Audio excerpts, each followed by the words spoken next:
नमस्कार दोस्तों, स्वागत है आपका एटोएल डिस्कशन में। आज की डेट है 19 जुलाई 2022। दो इश्यूज इंपॉर्टेंट है हिंदू में एग्जाम पर्सपेक्टिव से, जिसे हम डिस्कस करेंगे। सबसे पहले 4 डेज वर्क वीक से संबंधित आर्टिकल है, जिसे डिटेल से डिस्कस करेंगे। उसके बाद टेक्स्ट कंटेक्स्ट में संघाई कोऑपरेशन ऑर्गेनाइजेशन के 2 देश नए मेंबर बन सकते हैं जल्द ही, एक ईरान और दूसरा बेलारूस। क्या सिग्निफिकेंस है वो सब डिस्कस करेंगे इस आर्टिकल में। चलिए डिस्कशन स्टार्ट करते हैं। First important article 4 day work week की डिमांड से संबंधित है। आप जीएस पेपर 3 के इस टॉपिक से आर्टिकल को रिलेट कर सकते हो। क्या कंटेस्ट है? देखो, अभी फॉर्मल ऑर्गेनाइजेशंस में वीकेंड कितने दिनों का होता है? 2 दिनों का, एक सैटरडे और दूसरा संडे। लेकिन अब ना बहुत सारी कंपनीज वर्ल्ड में ऐसी हैं जो 3 डेज वीकेंड के आइडिया पर आगे चलने लगी हैं। इस पॉइंट से देखो, एक क्वेश्चन ना सीधा सीधा ये इमर्ज होकर आता है कि कंपनीज अपना नुकसान क्यों करवाएंगी। मतलब एम्प्लॉइज को 2 दिन की छुट्टी के बजाय एक हफ्ते में 3 दिन की छुट्टी क्यों देंगी? इसके पीछे देखो लॉजिक है। 3 दिन की छुट्टी देने के बहुत सारे फायदे भी हैं जो अभी हम डिस्कस करेंगे। लेकिन ये जो आइडिया है ना कि एम्प्लॉइज को एक हफ्ते में कम काम करवाया जाए, ज़्यादा काम ना करवाया जाए, ये आइडिया बहुत साल पुराना है। इवन ग्रेट डिप्रेशन 1929 में जो बहुत बड़ा रिसेशन आया था ना, उससे भी ये पुराना आइडिया है। देखो, पहले तो ना एक हफ्ते में वर्किंग आवर्स और भी ज़्यादा हुआ करते थे। सबसे पहले हेनरी फोर्ड ने अपनी कंपनी में वर्किंग आवर्स को कम किया था एक हफ्ते में। उसके बाद 1920s में और 1930s में बहुत सारी कंपनीज ने और सरकारों ने एक हफ्ते में वर्किंग आवर्स को कम कर दिया था। उस समय ना एक विचार निकल के आया, बेशक वर्किंग आवर्स को कम कर दिया गया है एक हफ्ते में, लेकिन सेम प्रोडक्टिविटी को इंश्योर किया जा सकता है अगर थोड़ा सा टेक्नोलॉजी का एलिमेंट डाल दिया जाए वर्किंग में। यह विचार निकल के आया। एक फेमस जो इंग्लिश इकोनॉमिस्ट हैं कीन्स, उन्होंने तो एक बात ये बोल दी थी, प्रेडिक्शन कर दिया था कि हमारे जो ग्रैंड चिल्ड्रन हैं वो सिर्फ एक हफ्ते में 15 वर्किंग आवर्स रखेंगे। मतलब एक हफ्ते में वो सिर्फ 15 घंटों के लिए काम करेंगे। हालांकि देखो, उनकी जो ये भविष्यवाणी है अभी तक तो सही साबित नहीं हुई है, लेकिन हाँ, अब एक हफ्ते में 4 वर्किंग डेज की मूवमेंट स्टार्ट हो गई है और कहीं कहीं पर इसे अपनाया भी जाने लगा है। जापान में माइक्रोसॉफ्ट ने 2019 में 4 days work week trial base पे चलाया। मतलब एम्प्लॉइज को कहा गया कि एक हफ्ते में 4 दिन काम कीजिए और 3 दिन आपकी छुट्टी। और जिन 4 दिनों के लिए एम्प्लॉइज ने काम किया ना, एक दिन में 8 घंटे, ज़्यादा नहीं, लेकिन चेक मिला, यानी सैलरी आई 5 डे वर्क वीक के हिसाब से। और माइक्रोसॉफ्ट देखो नतीजों से काफ़ी खुश है। वर्कर्स की जो प्रोडक्टिविटी है वो 40% तक इंक्रीज हो गई इस ट्रायल में। उनको ज़्यादा जॉब सेटिस्फैक्शन महसूस हुई कि देखो एक हफ्ते में सिर्फ 4 दिन काम करना है। बर्नआउट कम हुआ। देखो, ये बात सच है। इवन आपने पढ़ाई के दौरान भी नोटिस किया होगा कि ना एक लेवल के बाद ना हमारी प्रोडक्टिविटी कम हो जाती है।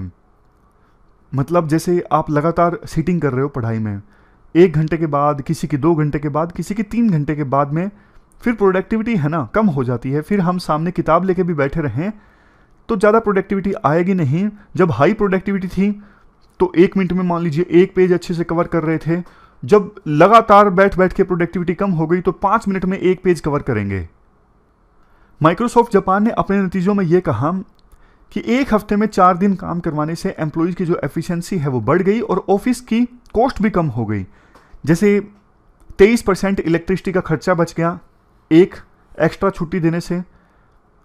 60% जो पेज प्रिंट होते हैं उसमें कमी आई। उसी प्रकार से देखो, परपीचुअल गार्डियन, ये एक न्यूजीलैंड की कंपनी है, इन्होंने भी इसी प्रकार का ट्रायल चलाया था।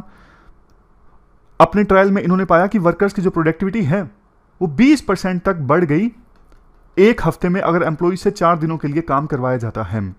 गेन देखो और भी काफ़ी सारे हैं, सिर्फ ये 2-3 नहीं है। जैसे अगर एक हफ्ते में 4 दिन काम करना पड़ता है तो इससे महिलाओं को काफ़ी फायदा होगा, क्योंकि महिलाओं के लिए ना 2 दिन का वीकेंड इनफ नहीं है। मतलब समाज जैसे अभी भी पैट्रियार्कल है, बच्चों का जो ख्याल है महिलाओं को ही रखना पड़ता है, तो 2 दिन का वीकेंड इनफ नहीं है बच्चों का ख्याल रखने के लिए। अगर एक हफ्ते में 3 दिन की छुट्टी होगी ना, फिर वो दोनों चीज़ों को आपस में मैनेज कर सकते हैं, बच्चों को भी इनफ टाइम दे सकती हैं और साथ के साथ काम भी कर सकती हैं। अक्सर देखा जाता है कि महिलाएं छोटी शिफ्ट वाली जॉब को प्रेफर करती हैं, इस वजह से उनको कई बार जॉब्स में सैलरी भी कम दी जाती है।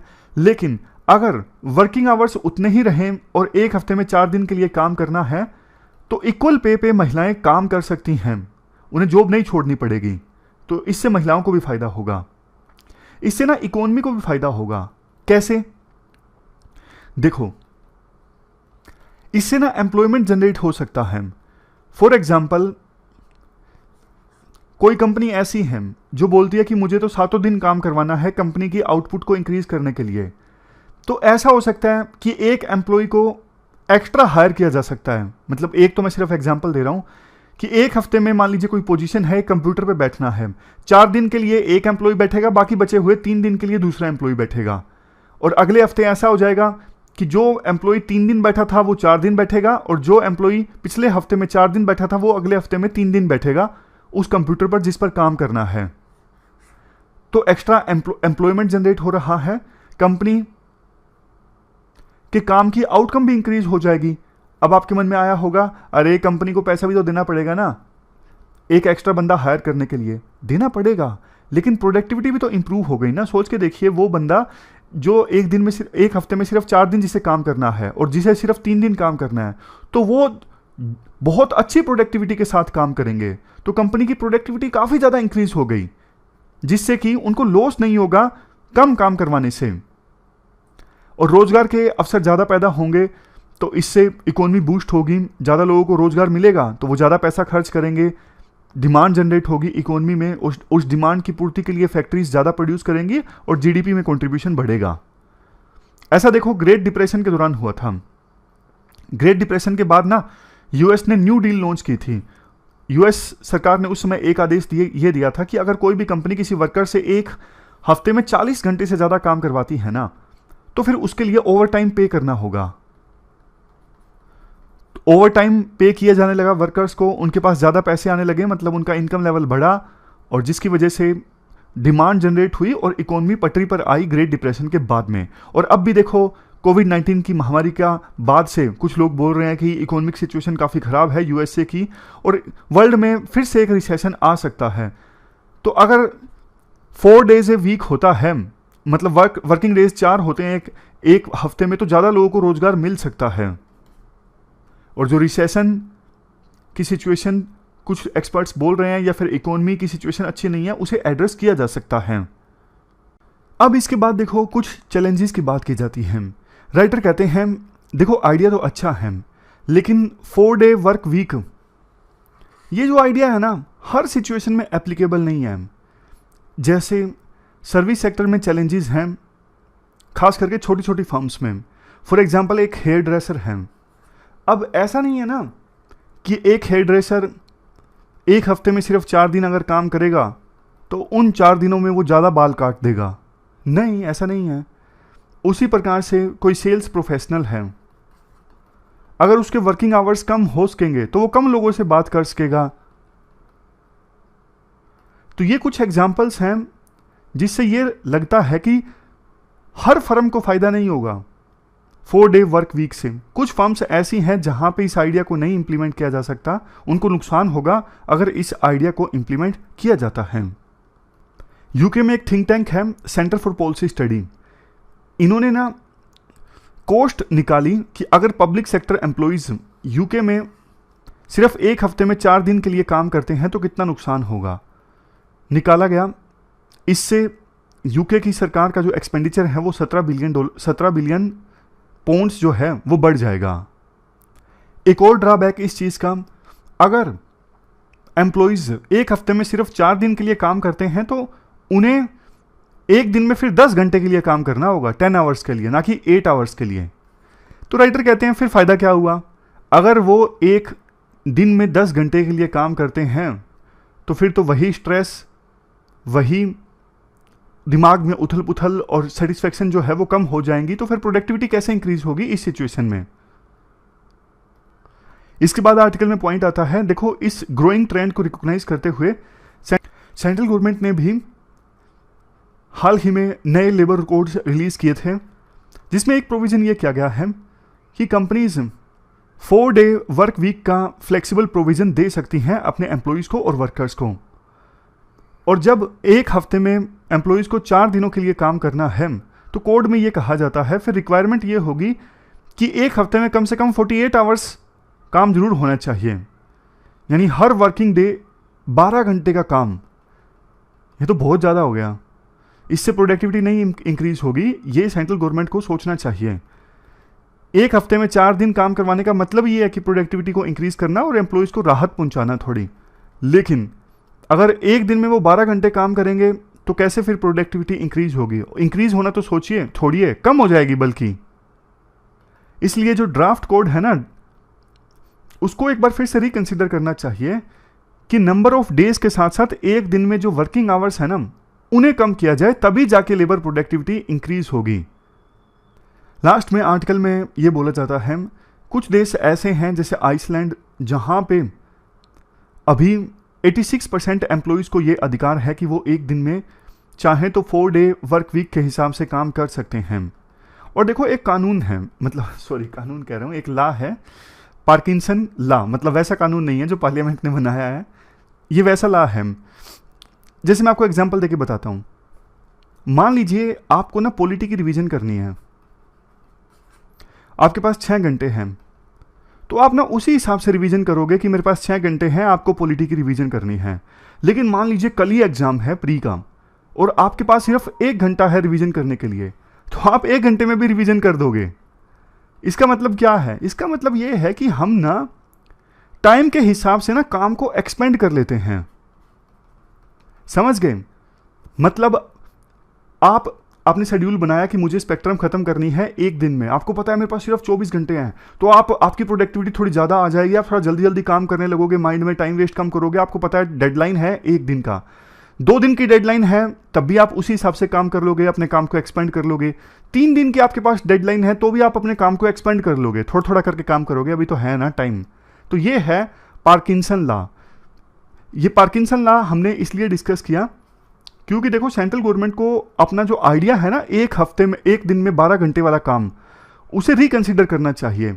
एम्प्लॉइज काम को धीरे धीरे करने लगेंगे, वो तेज तेज नहीं करेंगे। उनको लगेगा कि हाँ आज पूरा दिन बाकी है, अब 6 घंटे और बाकी हैं आज के काम में, तो वो काम को एक्सपेंड कर लेंगे, बिल्कुल धीरे धीरे करके करेंगे, ऐसा हो जाता है। तो ये पूरा आर्टिकल हमने डिस्कस किया, एक हफ्ते में 4 दिन काम करने से संबंधित। चलते हैं आगे। अगला आर्टिकल एससीओ यानी संघाई कोऑपरेशन ऑर्गेनाइजेशन से संबंधित है। आप जीएस पेपर 2 के इस टॉपिक से आर्टिकल को रिलेट कर सकते हो। क्या कंटेक्स्ट है? देखो, ईरान और बेलारूस ये 2 देश भी जल्द ही एससीओ के फुल टाइम सदस्य बन सकते हैं। सितंबर में जो समरकंद में समिट ऑर्गेनाइज होगा एससीओ का, समरकंद कहाँ पे है? उज्बेकिस्तान में है। तो इस समिट के दौरान हम शायद ये देख सकते हैं कि एससीओ की जो लीडरशिप है वो एक डॉक्यूमेंट अडॉप्ट करेगी जिसमें कहा जाएगा कि ईरान को ये ऑब्लिगेशंस फुलफिल करनी है, मतलब ये कंडीशंस हैं ईरान के लिए फुल टाइम मेंबरशिप गेन करने के लिए। जैसे बोलते हैं ना कि बैंक में अकाउंट ओपन करना है तो ये डॉक्यूमेंट्स लेके आओ, तो उसी प्रकार से एक डॉक्यूमेंट अडॉप्ट किया जाएगा और कहा जाएगा ईरान को कि भैया ये कंडीशंस फुलफिल करो, उसके बाद आप एससीओ के सदस्य बन सकते हो। और बेलारूस सदस्य बने एससीओ का, उसके लिए भी लीगल प्रोसीजर अब स्टार्ट हो सकता है। देखो, इससे पहले कि हम इसके रिपरकशंस जाने या फिर सिग्निफिकेंस जाने कि ईरान और बेलारूस 2 नए सदस्य बनेंगे एससीओ के बारे में बेसिक इंफॉर्मेशन डिस्कस कर लेते हैं। जून 2001 में एससीओ का निर्माण हुआ था। पहले एक ग्रुप था संघाई 5, जिसमें 4 देश थे, रशिया, चाइना, कजाकिस्तान, किर्गिस्तान और तजाकिस्तान। ये 5 देश एक साथ आए थे 1996 में। यूएसएसआर का डिसइंटीग्रेशन हो चुका था, तो उस समय ये 5 देश एक साथ आए थे regional security, reduction of border troops और टेररिज्म के इशू पर आपस में कोऑपरेट करने के लिए। लेकिन 2001 में उज्बेकिस्तान भी साथ आ गया और संघाई कोऑपरेशन ऑर्गेनाइजेशन का निर्माण हुआ। देखो, 1996 में ये संघाई 5 ग्रुप का निर्माण हुआ था ना, इसका काफ़ी फायदा भी हुआ। इसके जो ये मेंबर कंट्रीज थे, China, Russia, Kazakhstan, Kyrgyzstan, Tajikistan, कई देशों के आपस में पहले ना बॉर्डर पर काफ़ी ट्रूप्स तैनात हुआ करते थे, लेकिन संघाई 5 ग्रुप बनने के बाद में कुछ एग्रीमेंट्स साइन हुए और बॉर्डर पर ट्रूप्स की संख्या कम हुई आपस में। और 2001 में जैसा हमने डिस्कस किया, एससीओ का निर्माण हुआ जब उज्बेकिस्तान भी ऐड हो गया इस संघाई 5 में। 2002 में सेंट पीटर्सबर्ग में जब समिट था तो चार्टर को अडॉप्ट किया गया। चार्टर में बोला गया कि म्यूचुअल ट्रस्ट और पड़ोसी के बीच में अच्छे रिलेशन से इस्टेब्लिश करना, politics, trade, economy, research, technology, culture, इन सब एरियाज में इफेक्टिव कोऑपरेशन को प्रमोट करना, education, energy, transport, tourism, environmental protection, इन इश्यूज पर भी फोकस किया जाएगा। ये सब बातें बोली गई चार्टर में। चार्टर में यह भी कहा गया कि जॉइंट एफर्ट्स लगाए जाएंगे ताकि इस पूरे रीजन में पीस, सिक्योरिटी एंड स्टेबिलिटी को इंश्योर किया जा सके। इसके साथ साथ प्रयास किया जाएगा कि वर्ल्ड में एक नया इंटरनेशनल ऑर्डर और इकोनॉमिक ऑर्डर इस्टेब्लिश हो जो डेमोक्रेटिक हो, फेयर हो और रैशनल हो। कुल मिला के सिंपल भाषा में बोलूं तो अभी देखो जो वर्ल्ड के बड़े ऑर्गेनाइजेशंस हैं ना, जैसे यूएन है, WTO है, IMF है, ऑलमोस्ट WTO को छोड़ दीजिए, ऑलमोस्ट सारे ये जो ऑर्गेनाइजेशंस है ना, ये सेकेंड वर्ल्ड वॉर के बाद इस्टेब्लिश हुए थे और इन इंस्टीट्यूशंस में ना वेस्ट का बोलबाला है, यानी वेस्ट का डोमिनेंस रहता है। अब चाइना जो कि पावरफुल हो गया है, चाइना चाहता है कि हमारा भी दबदबा हो वर्ल्ड के उन इंस्टीट्यूशंस में जो बड़े स्केल पे काम करते हैं, जो वर्ल्ड की पॉलिटिक्स में रोल प्ले करते हैं। इसकी चाइना ने अलग अलग प्रयासों से कोशिश भी की है, जैसे ब्रिक्स का एक न्यू डेवलपमेंट बैंक है, एशियन इन्वेस्टमेंट इंफ्रास्ट्रक्चर बैंक है। ये सारे बैंक्स इसीलिए तो इस्टेब्लिश हुए हैं ताकि वर्ल्ड बैंक, IMF, जो US और दूसरे वेस्टर्न कंट्रीज डोमिनेटेड हैं, उनका सामना किया जा सके। तो अब देखो इंडिया और पाकिस्तान ये भी मेंबर बन गए थे SCO के। आज के समय में 8 मेंबर है टोटल। 4 ऑब्जर्वर स्टेट हैं, अफगानिस्तान, ईरान, बेलारूस और मंगोलिया, जिसमें से ईरान और बेलारूस ये जल्द ही फुल टाइम मेंबर बन सकते हैं। तो ये जो ऑर्गेनाइजेशन है ना SCO, अब धीरे धीरे ना थोड़ा एंटी वेस्ट सा बनने लगा है। ईरान की नहीं बनती, आप देख लीजिए, वेस्ट के साथ में, खास करके USA के साथ में, यूरोप के देशों के साथ तो थोड़ी बहुत फिर बन भी जाती है ईरान की। बेलारूस देख लीजिए, जहां यूक्रेन वार चल रहा है ना, रशिया का साथ दिया है बेलारूस ने और यूक्रेन का साथ दिया है सभी वेस्टर्न कंट्रीज ने। तो एक प्रकार से बेलारूस भी एंटी वेस्ट है। तो ये जो ऑर्गेनाइजेशन है ना SCO, ये धीरे धीरे अब पूरी तरह से एंटी वेस्ट बनता जा रहा है। हालांकि इंडिया इसमें है, आप बोलोगे इंडिया तो एंटी वेस्ट नहीं है, इंडिया तो क्वाड में भी है। हाँ, धीरे धीरे ना इंडिया अब इस प्लेटफॉर्म में SCO में अपने आप को थोड़ा आइसोलेटेड महसूस करना लगेगा, ऐसा कुछ एक्सपर्ट्स मतलब डर कह दीजिए या फिर संभावना कह लीजिए व्यक्त करने लगे हैं। इंडिया इसलिए है SCO में क्योंकि इंडिया की सोच ये रही है कि हम स्ट्रेटेजिक ऑटोनॉमी रखेंगे अपनी फॉरेन पॉलिसी में और अलग अलग इंस्टीट्यूशन से अलाइन करेंगे, मल्टी अलाइनमेंट की पॉलिसी है। इसी वजह से तो एक तरफ इंडिया क्वाड में भी है और दूसरी तरफ SCO में भी है, ब्रिक्स में भी है। वैसे देखो ईरान को भी फायदा होगा अगर ईरान इस SCO का मेंबर बनता है। कैसे? देखो ईरान के ऊपर तो अभी सैंक्शंस लगे हैं इतने ज़्यादा। ईरान इस ऑर्गेनाइजेशन का मेंबर बनेगा तो ईरान थोड़े और देशों के साथ कोऑपरेट कर सकता है। ईरान की पॉलिसी है कि अब आप ईस्ट की तरफ देखो, वेस्ट के बजाय ईस्ट पर ज़्यादा फोकस करो, तो ईरान और ज़्यादा देशों के साथ ट्रेड कर सकेगा, उसका आइसोलेशन थोड़ा बहुत ख़त्म होगा। ये सब फायदे होंगे ईरान को। और अगर देखो रशिया और चाइना के साथ ईरान के रिलेशन मजबूत होते हैं ना, तो इसको ईरान एज ए लिवरेज के तौर पे इस्तेमाल कर सकता है वेस्ट से डील करने के लिए। जैसे बोल सकता है US को कि देखो सैंक्शंस हटा लीजिए, अदरवाइज हम चाइना और रशिया के साथ रिश्ते मजबूत कर लेंगे जो कि आपके दुश्मन हैं, समझ गए? तो ईरान को फ़ायदा होगा। अब देखो बीच में एक पॉइंट ये भी आता है कि ये ऑर्गेनाइजेशन काम कैसे करती हैं। तो SCO सेक्रेटरीट के ना 2 परमानेंट बॉडीज़ हैं, एक SCO सेक्रेटरीट जो बीजिंग में बेस्ड है और एक एग्जीक्यूटिव कमेटी है, executive committee of the regional anti terrorist structure यानी रैट्स हैं, जो ताशकंद में बेस्ड हैं। कुछ काउंसिल्स भी हैं जैसे heads of state council, heads of government council और फॉरेन मिनिस्टर काउंसिल। जो हेड्स ऑफ स्टेट काउंसिल है ये तो देखो सुप्रीम डिसीजन मेकिंग बॉडी है ऑर्गेनाइजेशन की, ये 1 साल में एक बार मिलती है और विभिन्न देशों के जो प्रीमियर्स हैं, जैसे हमारे देश में प्राइम मिनिस्टर हैं, चाइना में राष्ट्रपति हैं, वो मिलते हैं इस मीटिंग में, उसके अलावा फॉरेन मिनिस्टर्स की जो मीटिंग है वो रेगुलरली होती रहती है डे टू डे एक्टिविटीज़ को मैनेज करने के लिए, या फिर जो ये HSC की मीटिंग होगी ना जिसमें प्रीमियर्स पार्टिसिपेट करेंगे, उसका एजेंडा तय करने के लिए, इंटरनेशनल प्रॉब्लम्स पर कंसल्टेशन के लिए, इन सब चीज़ों के लिए फॉरेन मिनिस्टर्स की जो मीटिंग है वो रेगुलरली होती रहती है। तो ये पूरा आर्टिकल हमने डिस्कस किया SCO से संबंधित। आज 2 ही इश्यूज हमने डिस्कस किए। फिलहाल इस डिस्कशन में इतना ही है। Thank you very much for discussion.